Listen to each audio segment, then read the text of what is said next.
பொள்ளாச்சி அருகே வால்பாறை பகுதியில் சாலையோர பள்ளத்தில் அரசு பேருந்து கவிழ்ந்த விபத்தில் 40க்கும் மேற்பட்டோர் காயமடைந்தனர். இதில் படுகாயமடைந்த 15 பேர் பொள்ளாச்சி அரசு மருத்துவமனையில் சிகிச்சைக்காக அனுமதிக்கப்பட்டுள்ளனர். தங்களை உடன் வந்தவர்களே மீட்டதாக விபத்தில் படுகாயமடைந்தவர்கள் கூறியுள்ளனர். நாங்கள் 8 பேர் போனோம். போய் வாட்டர் ஃபால் பக்கத்தில் போய் பஸ் அப்படியே சரிஞ்சிருச்சு. அடிபட்டு பக்கத்தில் உள்ளவங்க தான் தூக்கி விட்டாங்க. தூக்கி விட்டு வால்பாறை ஹாஸ்பிட்டலுக்கு கொண்டு போய் டிச்சிங் எல்லாம் போட்டு மறுபடியும் பொள்ளாச்சிக்கு ஸ்கேனு எம்ஆர்ஐ ஸ்கேன் எல்லாம் எடுக்கிறதுக்கு அனுப்பிச்சி விட்ருக்காங்க. ஸ்கேனிங்கில் செல்ஃபானது ஆக்சிடென்ட் காப்பாற்றினது நாங்கள் இருக்கோம். பெரியவங்களை எல்லோரும் காப்பாற்றிவிட்டோங்க. நாங்கள் தான் ட்ரை பண்ணது.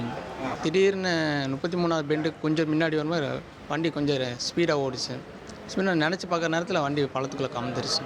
அப்போ நாங்கள் எல்லாமே குழந்தையெல்லாம் தூக்கணும், இல்லை கண்ணாடி பின்னாடி கண்ணாடிலாம் உடச்சி ஒவ்வொருத்தங்களும் காப்பாற்றி நாங்களே தான் எல்லாமே பஸ்ஸில் உள்ளவங்க தான் எல்லாம் காப்பாற்றோம். அதிகம் பெரிய உயிர் எதுவும் இல்லை, எல்லாத்துக்கும் காயம் மட்டும்தான் ஆகிருக்கு.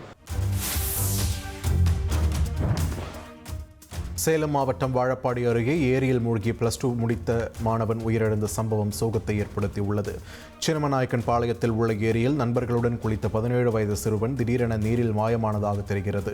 பின்னர் சத்தம் கேட்டு வந்த அக்கம் பக்கத்தினர் தண்ணீரில் மூழ்கிய சிறுவனை சடலமாக மீட்டனர்.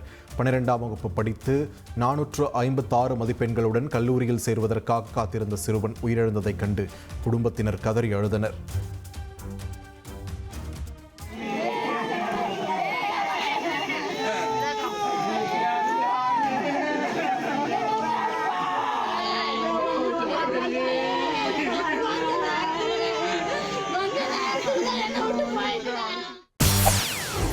செய்திகளை உடனுக்குடன் தெரிந்து கொள்ள உடனே சப்ஸ்கிரைப் பண்ணுங்க.